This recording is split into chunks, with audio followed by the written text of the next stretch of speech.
It is not a controversial statement to say that USA should be embarrassed about losing to Italy. Last night, USA loses to Italy in the World Baseball Classic, and I called it embarrassing, and I do think that it is. This is not to say that Italy does not have great players. They do. But the USA has more better players. Does that make sense? However, a big flaw in our roster construction is the fact that these pitchers are not the best that we have to offer.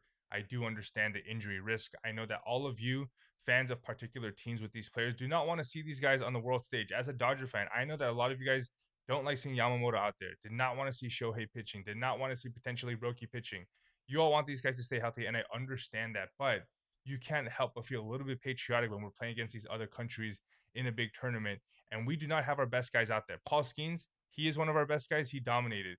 Taylor Skubal looked pretty strong in his one start, but where is the depth after that? When you have Ryan Yarbrough pitching in a World Baseball Classic, you know that you are already digging at the bottom of the barrel. That was an incredibly disappointing game for USA. And honestly, again, we talked about it with Mark DeRosa, not knowing the potential outcomes and thinking that the quarterfinals was locked up is extremely embarrassing. I called it negligence last night. Now, can a man make mistakes? Of course. And I don't mean to be unfair to him in that way, but there are only a few things that you really have to be aware of. And one of them is what outcomes need to happen for you to be able to move forward. Because of the scoring system in the WBC, run differential matters. Things like this matter. So wanting to get Goldschmidt a start because he's just been an awesome guy. Was he the best option?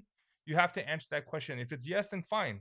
Hands up. It is what it is. But if that's not, that was a terrible decision. And that was just one of many. Before the USA, it's, in my opinion, again, very embarrassing. This is, I think, similar to if the USA does not make it out of the pool play in the World Cup, that will be equally embarrassing.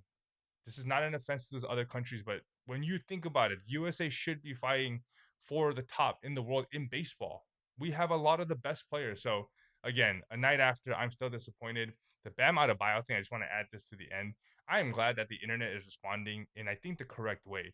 The way that he went about that was pretty gross. He still scored 83, but it was pretty gross. And my hot take on this is that if you are someone who thinks that Bam Adebayo's 83-point game is impressive, without any context, you're just saying 83 is 83. I do not think you can say that LeBron James is the GOAT because for him, he only has 4 rings. And if it's all about how many rings you have, that is not impressive as well. So, a lot of topics. I'm hot, but the Dodgers have an off day, so we have to find something to talk about.